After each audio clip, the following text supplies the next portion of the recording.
باب من ذبح قبل الصلاۃ اعادہ، جو نماز سے پہلے ذبح کر لے وہ اس کا اعادہ کرے. حدثنا علی بن عبد اللہ حدثنا اسماعیل بن ابراہیم عن ایوب عن محمد عن انس عن النبی صلی اللہ علیہ وسلم قال من ذبح قبل الصلاۃ فلیعد. نبی صلی اللہ علیہ وسلم نے فرمایا جو نماز سے پہلے قربانی کرے اسے چاہیے کہ وہ دوبارہ کرے. فقال رجل هذا يوم يشتهى فيه اللحم، ایک شخص کہنے لگا یہ ایسا دن ہے جس میں گوشت کی خواہش کی جاتی ہے. وذکر حنتا من جیرانہ، اور اس نے اپنے پڑوسیوں کی محتاجی کا ذکر کیا کہ ان کو بھی کھانے کی ضرورت تھی. فکأن النبی صلی اللہ علیہ وسلم عذرہ، تو نبی صلی اللہ علیہ وسلم نے گویا کہ اس کا عذر قبول کیا.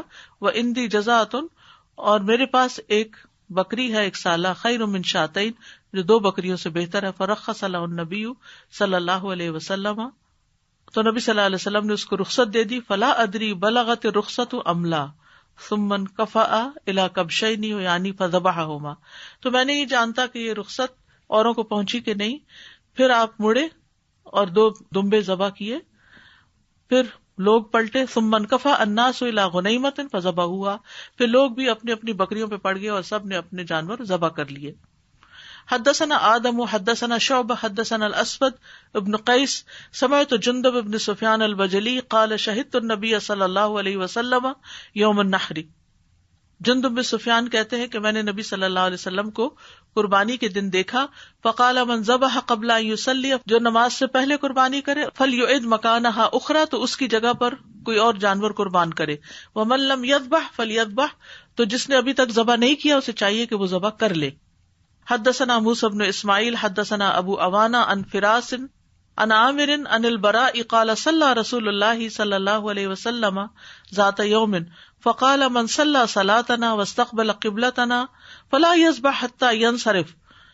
نبی صلی اللہ علیہ وسلم نے ایک دن نماز پڑھائی، پھر فرمایا جس نے ہماری طرح کی نماز پڑھی اور ہمارے قبلے کو فالو کیا تو وہ ذبح نہ کرے جب تک کہ عیدگاہ سے واپس نہ جائے. فقام ابو بردۃ بن نیار، ابو بردہ بن نیار کھڑے ہوئے. فقال یا رسول اللہ فعلت، کہنے لگے میں تو ایسا کر چکا. فقال هو شیء اجلتہ، آپ نے فرمایا یہ ایسا کام ہے جو تم نے جلدی کر لیا. قال فان عندي جزاءۃ هي خیر من مسنتین، کہنے لگے کہ میرے پاس ایک ایسی بکری ہے کہ جو 2 سالہ 2 بکریوں سے بہتر ہے. اذبحها، کہ میں اس کو ذبح کر لوں. قال نعم، فرمایا ہاں. ثم لا تجزی عن احد بعدک، تمہارے بعد کسی کے لیے کافی نہیں ہوگی.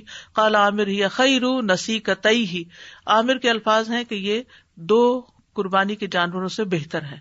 نسیکہ قربانی کا جانور. اس سے بھی یہ پتہ چلتا ہے کہ نماز عید سے پہلے قربانی کرنے والا دوبارہ قربانی کرے، اور اگر اس کو اور جانور میسر ہے تو دوسرا جانور ذبح کرے. باب وضع القدم علی صفح الذبیحۃ، باب پاؤں رکھنا ذبیحہ کے پہلو پر، یعنی قربانی والے جانور کے پہلو پر. حدثنا حجاج بن منہال حدثنا حمام عن قتادہ حدثنا انس رضی اللہ عنہ ان النبی صلی اللہ علیہ وسلم کان یضحی بکبشین املحین اقرنین. انس رضی اللہ عنہ کہتے کہ نبی صلی اللہ علیہ وسلم 2 بکرے جو چتکبرے ہوتے تھے، 2 سینگوں والے ہوتے تھے، ان کو ذبح کیا کرتے تھے. وَيَضَعُ رِجْلَهُ عَلَى صَفْحَتِهِمَا، اور آپ اپنا پاؤں ان کے پہلوؤں پر رکھتے. وَيَذْبَحُهُمَا، اور ان کو ذبح کرتے بِيَدِهِ، اپنے ہاتھ سے. یہ پہلے بھی وضاحت ہو چکی ہے. تو ذبح کرنے میں کچھ شرائط اور بھی ہیں. ایک تو یہ کہ احسن طریقے سے ذبح کرنا چاہیے، ٹھیک ہے، احسان کرنا چاہیے جانور کے اوپر بھی. چھری پہلے سے تیز کرنی چاہیے، اس کے سامنے چھری تیز نہیں کرنی چاہیے. نبی صلی اللہ علیہ وسلم نے فرمایا جس نے رحم کیا اگرچہ چڑیا کو ذبح کرنے کا معاملہ ہو تو اللہ قیامت کے دن اس پر رحم فرمائے گا. تو رحم کرنا جانوروں پر بہت ضروری ہے. ایک آدمی نے کہا اللہ کے رسول میں بکری ذبح کرتا ہوں اور اس کے ساتھ شفقت کرتا ہوں، پیار سے ذبح کرتا ہوں. آپ نے فرمایا اگر تم نے بکری کے ساتھ شفقت کی ہے تو اللہ تم پر رحم فرمائے گا. پھر اسی طرح یہ ہے کہ ذبح کرنے والا شخص بھی اہلیت رکھتا ہو، مسلمان ہو یا اہل کتاب میں سے ہو. اگر بت پرست یا مرتد ایتھیسٹ وغیرہ ہوگا تو اس کا ذبیحہ جائز نہیں ہوگا، ٹھیک ہے. پھر اسی طرح یہ ہے کہ درست آلہ ہو، چھری کی دھار تیز ہو، جانور کے سامنے چھری نہ تیز کی جائے، ذبیحہ کو راحت دی جائے، جانور کو باندھ کر نہ ذبح کیا جائے، ٹھیک ہے، یعنی اس کے ہاتھ پاؤں باندھے نہ جائیں. کھلے ہوں گے تو ہاتھ پاؤں مارے گا تو خون زیادہ نکل جائے گا، جان جلدی نکلے. باب التکبیر عند الذبح، ذبح کرتے وقت تکبیر کہنا. حدثنا قتيبة حدثنا ابو عوانة عن قتادة عن انس قال ضحى النبي صلى الله عليه وسلم بكبشين املحين اقرنين ذبحهما بيده وسمى وكبر ووضع رجله على صفاحهما. پیچھے حدیث گزر چکی ہے. نبی صلی اللہ علیہ وسلم نے قربانی کی 2 مینڈھوں کی جو چتکبرے تھے، 2 سینگوں والے تھے، ان دونوں کو اپنے ہاتھ سے ذبح کیا، اللہ کا نام لیا، تکبیر پڑھی اور اپنا پاؤں ان کے پہلوؤں پر رکھا. ٹھیک ہے، اور خود ذبح کیا. یعنی باب اذا باس بہدیہ لیذبح لم یحرم علیہ شیء، اگر کسی شخص نے بھیجا بہدی اپنی ہدی کو، کہاں بھیجا؟ مکہ. ہدی وہی جانور ہوتا ہے جو مکہ میں ذبح ہوتا ہے. لیذبح، تاکہ وہ ذبح کیا جائے وہاں پر. لم یحرم علیہ شیء، تو اس پہ کچھ بھی حرام نہیں ہوگا. کیونکہ بعض لوگ کیا کرتے تھے کہ اگر قربانی کا جانور مکہ میں ذبح ہو رہا ہے اور وہ رہ رہے ہیں مسیساگا میں، تو وہ کیا کریں گے کہ احرام کی حالت میں رہتے تھے، یعنی نہ بال کاٹنے نہ ناخن کاٹنے، یعنی جتنی احرام کی پابندیاں ہیں وہ ساری اپنے اوپر لاگو کر لیتے. تو ایسا کچھ بھی نہیں ہے. ٹھیک ہے، نبی صلی اللہ علیہ وسلم بھی اپنی قربانی مکہ بھیجا کرتے تھے لیکن احرام میں نہیں رہتے تھے. حدثنا احمد بن محمد اخبرنا عبد الله اخبرنا اسماعیل عن الشعبی عن مسروق انه اتى عائشة فقال لها يا ام المؤمنین ان رجلا يبعث بالهدي الى الكعبة. مسروق کہتے ہیں کہ حضرت عائشہ کے پاس آئے، اتا، فقال لها يا ام المؤمنین، کہنے لگے اے ام المؤمنین، ان رجلا، ایک شخص، يبعث بالهدي، بھیجتا ہے قربانی، الى الكعبة، کعبہ، ويجلس في المصر، اور خود مصر میں رہتا ہے. فیوسی، تو وہ وصیت کرتا ہے، تاکید کرتا ہے، ان تقلد بدنتہ، کہ اس کے اونٹ کو بھی قلادہ پہنایا جائے. فلا یزال من ذلک اليوم، تو وہ اس دن سے مسلسل رہتا ہے محرمن، حالت احرام میں، حتی یحل الناس، یہاں تک کہ لوگ وہاں منا میں حلال ہوتے ہیں. قال فسمعت تصفیقها من وراء الحجاب، تو مسروق کہتے ہیں کہ میں نے حجاب کے پیچھے سے ان کی تالی کی آواز سنی. کن کی؟ حضرت عائشہ. انہوں نے تالی کیوں ماری؟ حیران کہ یار اب یہ کیا، یہ لوگ کیسی کیسی باتیں کر رہے ہیں. فقالت لقد كنت افتل قلائد ہدی رسول اللہ صلی اللہ علیہ وسلم، وہ کہتی ہیں کہ میں نبی صلی اللہ علیہ وسلم کی قربانی کے اونٹوں کے قلادے بٹا کرتی تھی، یعنی تیار کرتی تھی. فیبعث ہدیہ الی الکعبۃ، تو آپ اپنی ہدی کو کعبہ کی طرف روانہ کر دیتے. فما یحرم علیہ، لیکن اس پر وہ احرام کی حالت میں نہیں رہتے تھے. مما حل للرجال من اہلہ حتی یرجع الناس، اس میں سے جو حلال ہوتا ہے مرد کے لیے اپنے گھر والوں میں سے، یہاں تک کہ لوگ لوٹ آتے. ایک بات یہ پتہ چلتی ہے اس حدیث سے کہ قربانی کعبہ کی طرف بھیجنا باعث اجر ہے. اگر کوئی حج پہ جا رہا ہو یا عمرے پہ، تو اگر آپ کو وہاں میرے لیے قربانی کر دو تو یہ ایک فضیلت والا کام ہے. ٹھیک ہے، لیکن ایسی قربانی کرنے والے کو ضروری نہیں کہ وہ گھر میں بیٹھ کے احرام پہنے، یعنی کعبہ میں قربانی بھیجنے والے پر احرام کی کوئی پابندی نہیں ہے. ہاں، قربانی کرنے والے کے لیے بال، ناخن اور جسم کی جلد اتارنے کی ممانعت ہے. پیڈی کیور وغیرہ نہ کروائیں ان دنوں اگر آپ قربانی کر رہے ہیں. ڈیڈ سکن بھی نہیں اتار سکتے. ٹھیک ہے، یعنی جسم کی چیزیں الگ نہیں کر سکتے، بال نہیں کاٹ سکتے، ناخن نہیں کاٹ سکتے، جسم کی سکن نہیں اتار سکتے. بعض لوگوں کی عادت ہوتی ہے ناخن کے پاس سے کچھ نہ کچھ ہاتھ سے چھیلتے رہتے ہیں، ناخن منہ سے کاٹتے رہتے ہیں. یہ سب منع ہے اگر آپ خود قربانی دے رہے ہیں. ٹھیک ہے، اگر کوئی کہ اس میں کیا حکمت ہے، تو حکمت یہ کہ یہ سنت ہے. اس میں ایسا ہی ہے جیسے حضرت عائشہ سے کسی نے سوال کیا کہ حائضہ عورت کا یہ حال کیوں ہے کہ روزوں کی قضا دیتی ہے، نماز کی نہیں دیتی. دونوں کا حکم الگ الگ ہے. اس طرح حج بدل ہوتا ہے، عمرہ بدل ہوتا ہے، طواف بدل کوئی چیز نہیں ہے. تو اس میں اصل چیز کیا ہے؟ اصل چیز ہے سنت کی پیروی. جی،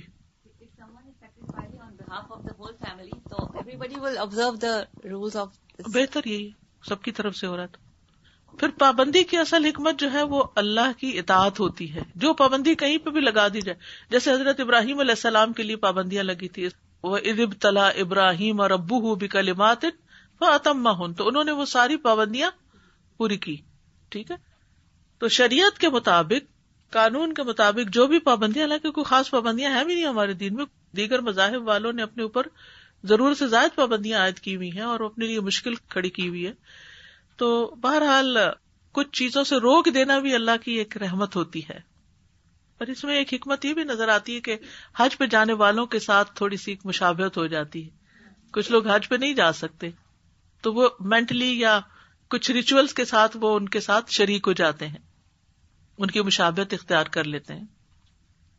اصل میں تو قربانی کرنے والا جو خود کر رہا ہے اس پر ہی ساری پابندیاں ہوتی ہیں، سارے گھر والوں پہ نہیں ہوتی، لیکن اگر وہ بھی شریک ہونا چاہے تو ہو جائے. ام سلمہ سے روایت ہے کہ نبی صلی اللہ علیہ وسلم نے فرمایا جب ذوالحجہ کا پہلا عشرہ شروع ہو جائے تو تم میں سے کوئی قربانی کرنے کا ارادہ رکھتا تو اسے چاہیے کہ اپنے بالوں یا جلد میں سے کسی چیز کو ہاتھ نہ لگائے. ٹھیک ہے. اچھا، اسی طرح بال اور ناخن کاٹنے کی پابندی مالک کے لیے، جانور کے جو نائب ہیں ان کے لیے نہیں ہے. مثلاً کسی کو آپ نے پیسے دیے کہ جا کے وہاں قربانی کر دینا، وہ نہیں اس کا مکلف کہ وہ آپ کے بہاف پہ وہ ساری پابندیاں بھی برداشت کرے. ٹھیک ہے. لیکن اگر کوئی کہتا ہے کہ میرا بھی اس میں حصہ ہے تو وہ الگ بات ہے، لیکن اس پہ لازم نہیں. لیکن کرنے والے پہ گھر کے جو سربراہ ہے اس پر لازم ہوگا. تو قربانی نہ کر سکنے والے کے لیے قربانی کا اجر حاصل کرنے کے لیے ان پابندیوں کو اپنانے کا کیا حکم ہے، یعنی جو قربانی نہیں کر سکتے. تو عبداللہ ابن عمرو ابن العاص بیان کرتے ہیں کہ نبی صلی اللہ علیہ وسلم نے فرمایا مجھے اضحیٰ کے دن عید منانے کا حکم دیا گیا ہے جسے اللہ نے اس امت کے لیے خاص کیا. ایک آدمی نے کہا فرمائیے اگر مجھے دودھ کے جانور کے سوا کوئی جانور نہ ملے تو کیا میں اسی کی قربانی کر دوں؟ آپ نے فرمایا نہیں، بلکہ اپنے بال کاٹ لو، ناخن اور مونچھیں تراش لو اور زیر ناف کی صفائی کر لو، اللہ کے ہاں تمہاری یہی کامل قربانی ہوگی. ٹھیک ہے. باب ما یؤکل من لحوم الاضاحی وما یتزود منها، قربانیوں کے گوشت میں سے جو کھایا جاتا ہے اور جو ذخیرہ کیا جاتا ہے زادراہ کے طور پر.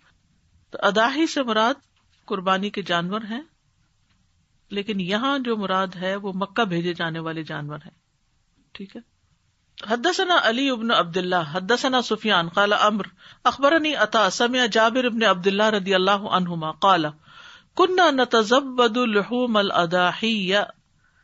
جابر کہتے ہیں کہ ہم ذخیرہ کر لیتے تھے قربانیوں کے گوشت کو نبی صلی اللہ علیہ وسلم کے زمانے میں الی المدینہ، مدینہ تک، یعنی زاد راہ بنا کے لے جاتے تھے، راستے میں بھی کھاتے جاتے تھے. حج کیا، قربانیاں کی، ان کا گوشت لے کے مدینہ بھی گئے. وقال غیر مرۃ لحوم الہدی، اور کئی دفعہ انہوں نے لحوم الہدی کا لفظ بھی استعمال کیا. لحوم الاضاحی، یہاں اضاحی سے مراد کون سے جانور ہیں جو مکہ میں ذبح کیے جائیں. تو بیسیکلی جو میننگ یہاں سے نکالا گیا وہ یہ کہ قربانی کا گوشت کیا ذخیرہ کر سکتے ہیں یا نہیں، فریزر میں رکھ سکتے ہیں کہ نہیں. ٹھیک ہے. اس حدیث سے پتہ چلتا ہے کہ کسی نصف کی 1/3 کی کوئی قید نہیں ہے، سارا بھی جمع کر سکتے ہیں اور سارا بھی بانٹ سکتے ہیں ایز پر نیڈ. مثلاً گھر میں آپ نے 2-3 قربانیاں کی، ایک آپ سارا غریبوں کو بانٹ دیتے ہیں، ایک سارا رشتہ داروں کو بانٹ دیتے ہیں، ایک سارا اپنے گھر، کوئی حرج نہیں. ہر جانور میں سے 3 حصے کرنے ضروری نہیں. اور یہ بھی کر سکتے کہ 2 بانٹ دیں، ایک رکھ لیں. حدثنا اسماعیل قال حدثني سلیمان عن یحیی بن سعید عن القاسم ان ابن خباب اخبره انه سمع ابا سعید يحدث انه كان غائبا فقدم. قاسم کہتے ہیں کہ ابن خباب نے ان کو خبر دی کہ انہوں نے ابو سعید کو سنا، يحدث وہ حدیث بیان کر رہے تھے، انه كان غائبا کہ وہ غائب تھے، یعنی موجود نہیں تھے.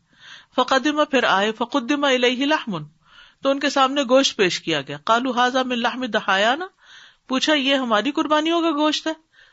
فقال اخروه تو نے کہا کہ اس کو پیچھے کر لو، لا اذوق میں نہیں چکوں گا اس کو. قال ثم قمت فخرجت کہتے میں کھڑا ہوا پھر میں نکل آیا گھر سے، حتی آتی اخی ابا قتادہ یہاں تک کہ میں اپنے بھائی ابو قتادہ کے پاس آیا. وکان اخاہ لامہ اور ابو سعید جو تھے بھائی تھے کس کے؟ ابو قتادہ کے، مادری بھائی تھے، لامہ.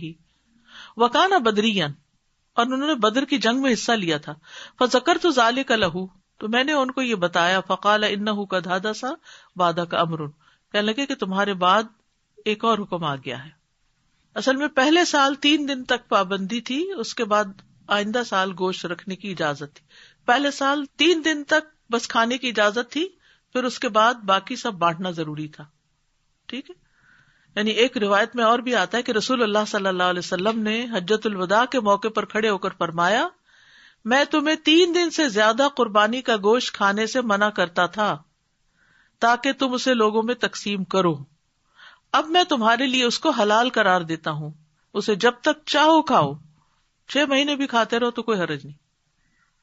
تو اس سے یہ پتہ چلتا ہے کہ رسول اللہ صلی اللہ علیہ وسلم نے ہجرت کے 9ویں سال ایک خاص وجہ سے 3 دن تک کھانے کی پابندی لگائی تھی، جبکہ لوگوں کے پاس قربانیاں نہیں تھی.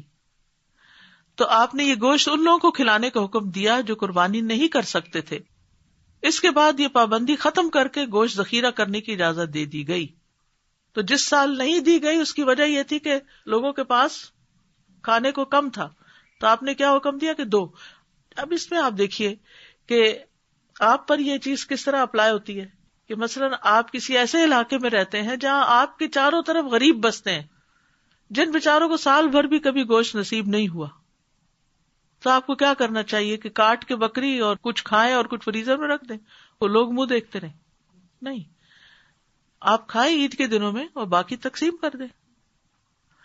اور بعض اوقات ایسا ہوتا ہے کہ آپ ہر روز میٹ والی ڈش کھاتے ہیں، تو آپ سوچتے ہیں کہ میں اپنی قربانی کسی ایسے علاقے میں بھیج دوں کہ جہاں لوگوں کو میٹ ملتا ہی نہیں، تو آپ ساری تقسیم کروا دیتے ہیں، تو وہ بھی ٹھیک ہے. ٹھیک ہے، لیکن آخری حکم یہی ہے کہ جب تک چاہو کھا سکتے ہو، منع نہیں ہے. لیکن آپ اپنی تدبیر کریں گے کہ میں نے کتنا رکھنا کتنا نہیں، وہ اپنے حالات کے مطابق ڈیسائیڈ کر سکتے ہیں. لیکن اس میں کوئی شریعت کی طرف سے پابندی نہیں کہ سارا ضرور رکھو یا سارا دے دو یا آدھا رکھو یا 1/3 رکھو.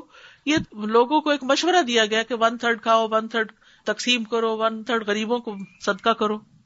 حدثنا ابو عاصم ان یزید ابن ابی عبید ان سلمۃ بن الاکوع قال قال النبی صلی اللہ علیہ وسلم من ضحى منکم فلا یصبحن بعد ثالثۃ وبقی فی بیتہ منہ شیء.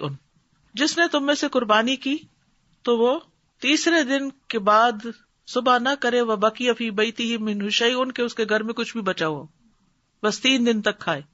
فلما کان العام المقبل، پھر جب اگلا سال آیا، قالوا یا رسول اللہ نفعل کما فعلنا، اس سال بھی ہم وہی کریں بس 3 دن تک جیسے ہم نے پچھلے سال کیا، کما فعلنا عام الماضی. قال کلوا واتموا وادخروا، فرمائے کھاؤ اور کھلاؤ اور ذخیرہ بھی کرو. فإن ذلك العام كان بالناس جهد، اس سال لوگوں کے لیے مشکل تھی. فأردت أن تعينوا فيها، تو میں نے چاہا کہ تم ان کی مدد کرو. اس میں بھی کتنی حکمت ہے نا، ہمارے لیے ایک پریسیڈنٹ سیٹ ہو گیا کہ اگر لوگ مشکل میں ہو تو پھر ہمیں ان کو بھی فائدہ پہنچانا چاہیے. یعنی جب لوگوں میں قحط سالی ہو، مشقت میں مبتلا ہو، جہد البلا ہو، تو پھر حالات اور طرح ہوں گے، حکم اور طرح ہوگا، اور جب علت ختم ہوگی تو پابندی بھی اٹھا لی گئی. حجۃ الوداع کے موقع پر پابندی اٹھائی گئی، اس کی آخری حکم یہی ہے. حدثنا اسماعیل بن عبد اللہ قال حدثني اخی عن سلیمان عن یحیی بن سعید عن عمرۃ بنت عبد الرحمن عن عائشہ رضی اللہ عنہا قالت الضحیۃ كنا نملح. حضرت عائشہ کہتی ہیں کہ قربانی کو ہم نمک لگاتے تھے، منہ اس میں سے، فنقدم به الى النبی صلی اللہ علیہ وسلم بالمدینہ، پھر ہم اس کو نبی صلی اللہ علیہ وسلم کے پاس مدینہ میں لاتے. وقال لا تاکلوا الا 3 ایام، فرمایا نہ کھاؤ مگر 3 دن تک. ولیست بعزیمۃ، لیکن یہ کوئی پکی بات نہیں، ولکن اراد ان یطعم منہ واللہ اعلم، لیکن آپ نے ارادہ کیا آپ اس میں سے دوسروں کو کھلائیں اور اللہ تعالیٰ بہتر جانتا ہے. بعزیمۃ کا مطلب ہے کہ یہ کوئی لازمی بات نہیں، واجب نہیں. تو بیسیکلی کرنا یہی چاہیے کہ انسان خود بھی کھائے، ہدیہ بھی دے، غریبوں کو بھی کھلائے، قربانی کا گوشت پکائے بھی پکوائے بھی. ٹھیک ہے. لیست بعزیمۃ یہ راوی کے الفاظ ہیں، because Prophet صلی اللہ علیہ وسلم said لا تاکلوا الا 3 ایام، so after comma راوی کے الفاظ. تو قربانی کا گوشت جو ہے وہ پکوانا بھی چاہیے اور کھانا بھی چاہیے.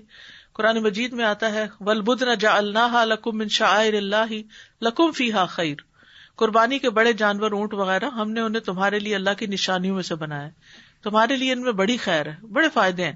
سو ان پر اللہ کا نام لو اس حال میں کہ گھٹنا بندھے کھڑے ہوں، پھر جب ان کے پہلو گر پڑے تو ان سے کچھ کھاؤ اور قناعت کرنے والے کو کھلاؤ، جو مانگتا نہیں، اور مانگنے والے کو بھی کھلاؤ. اسی طرح ہم نے انہیں تمہارے لیے مسخر کر دیا تاکہ تم شکر ادا کرو. سورۃ الحج کی آیت 36 ہے. رسول اللہ صلی اللہ علیہ وسلم عید کے دن روزہ رکھنے سے منع فرماتے تھے اور فرماتے اور عید الاضحیٰ میں تم اپنی قربانی کا گوشت کھاؤ. رسول اللہ صلی اللہ علیہ وسلم کے آزاد کردہ غلام صوبان سے روایت ہے, وہ کہتے ہیں کہ رسول اللہ صلی اللہ علیہ وسلم نے مجھے حجۃ الوداع کے موقع پر فرمایا کہ یہ گوشت پکاؤ. صوبان کہتے ہیں چنانچہ میں نے گوشت پکا کر رکھا, آپ مدینہ پہنچنے تک اسی میں سے کھاتے رہے, یعنی ساتھ بھی لے چلے. پھر اسی طرح اگر بہت سے جانور قربان ہوئے اور سارا گوشت مکس ہو گیا تو مکس کر کے بھی کھا سکتے ہیں. حجۃ الوداع کے موقع پر قربانی کے لیے آپ قربان گاہ کی طرف بڑھے. 63 اونٹ اپنے ہاتھ سے نہر کیے, پھر حضرت علی کے سپرد کیے, جو بچ گئے انہوں نے نہر کیا اور آپ نے حضرت علی کو اپنی قربانیوں میں شریک فرمایا. پھر آپ نے ہر قربانی سے گوشت کا ایک ایک ٹکڑا لانے کا حکم دیا, سب قربانیوں سے انہیں ہنڈیا میں ڈال کر پکایا گیا. دے گی ہوگی کو بڑی 100 اونٹوں کا اگر ایک ایک ٹکڑا بھی لائے تو کافی بن جاتا ہے. اور حضرت علی رضی اللہ عنہ نے اور رسول اللہ صلی اللہ علیہ وسلم نے دونوں نے قربانیوں کا گوشت کھایا اور اس کا شوربہ بھی نوش فرمایا. اسی طرح یہ کہ قربانی کا گوشت خود تقسیم کرنا چاہیے. نبی صلی اللہ علیہ وسلم خود تقسیم کر رہے تھے جیرانہ کے مقام پر اور بنا میں بھی, اور پھر صدقہ بھی کرنا چاہیے. نبی صلی اللہ علیہ وسلم نے فرمایا فَكُلُوا وَادَّخِرُوا وَتَصَدَّقُوا, کھاؤ کچھ ذخیرہ کرو اور کچھ صدقہ کرو. ابو سعید کہتے ہیں کہ رسول اللہ صلی اللہ علیہ وسلم نے ہمیں 3 دن سے زیادہ قربانی کا گوشت کھانے سے منع کیا. ایک مرتبہ میں کسی سفر پہ چلا گیا, واپس آیا, ابھی عید الاضحیٰ کو کچھ دن گزرے تھے, تو میری بیوی گوشت میں پکے ہوئے چقندر لے آئی. میں نے اس سے پوچھا گوشت کہاں سے ہے؟ کہا قربانی کا ہے. میں نے کہا کہ آپ نے تو ہمیں 3 دن سے زیادہ کھانے کی ممانعت کی. اس نے کہا آپ کے بعد آپ صلی اللہ علیہ وسلم نے بعد میں لوگوں کو اجازت دے دی تھی, میں نے اس کی تصدیق نہیں کی, میری بیوی کی بات نہیں مانی اور اپنے بھائی قتادہ بن نعمان جو بدری صحابی تھے ان کے پاس مسئلہ پوچھنے ایک آدمی کو بھیج دیا. تو انہوں نے جواب دیا کہ تم کھانا کھا لو, تمہاری بیوی صحیح کہہ رہی ہے کہ رسول اللہ صلی اللہ علیہ وسلم نے اس کی اجازت دی تھی. اور قربانی کا گوشت جب تک چاہیں آپ رکھ سکتے ہیں اور جس شکل میں چاہیں استعمال کر سکتے ہیں, کباب بنائیں, سوپ بنائیں, جیسے چاہیں پکائیں, اس کو جتنی چاہیں ریسیپیز استعمال کریں. حضرت عائشہ کہتی ہیں کہ ہم لوگ گائے یا بکری کے پائے سنبھال کر رکھتے تھے, بس رسول اللہ صلی اللہ علیہ وسلم قربانی سے 15 دن بعد انہیں تناول فرماتے تھے. تو پائے بھی پکا سکتے ہیں, سری بھی پکا سکتے ہیں اگر کوئی گھر میں کھا لے تو. کسی نے پوچھا حضرت عائشہ سے کہ کیا مجبوری تھی, کیوں جمع کرتے تھے, تو وہ ہنس پڑی, کہنے لگی کہ آل محمد نے صلی اللہ علیہ وسلم نے سالن کے ساتھ گیہوں کی روٹی 3 دن تک برابر کبھی نہیں کھائی, یہاں تک کہ آپ اللہ سے جا ملے, یعنی کہ گوشت ہوتا ہی کہاں تھا, تو وہ اس لیے ذخیرہ کیا تھا. اور ایک اور روایت میں آتا ہے جو سنن النسائی کی ہے کہ ہم 1 ماہ تک قربانی کے پائے رسول اللہ صلی اللہ علیہ وسلم کے لیے رکھ چھوڑتے تھے, پھر آپ اسے کھا لیا کرتے تھے. پھر قربانی کا گوشت خشک ٹکڑوں کی شکل میں ذخیرہ کیا کرتے تھے, اس پہ قریباً پورا سال گزر جاتا تھا. اس کو نمک لگا کے بھی ذخیرہ کیا جا سکتا ہے. حضرت عائشہ کہتی ہیں کہ مدینہ میں ہم قربانی کے گوشت میں نمک لگا کے رکھ دیتے تھے, پھر اس سے نبی صلی اللہ علیہ وسلم کی خدمت میں بھی پیش کرتے تھے, اور پھر اہل و عیال کے لیے بھی رکھا جا سکتا ہے. لیکن بھوک اور مفلسی ہو ہر طرف تو پھر ذخیرہ نہیں کرنا چاہیے, کیونکہ انسان کا اپنا ضمیر بھی ملامت کرتا ہے نا کہ لوگ بھوکے مر رہے ہیں اور ہم نے جمع کر کے رکھ لیا. اسی طرح لوگوں کا اگر ہجوم کھڑا ہو, جیسا کہ جو لوگ کھلے میدانوں میں کرتے ہیں, تو پھر اس صورت میں بھی جمع نہیں کرنا چاہیے.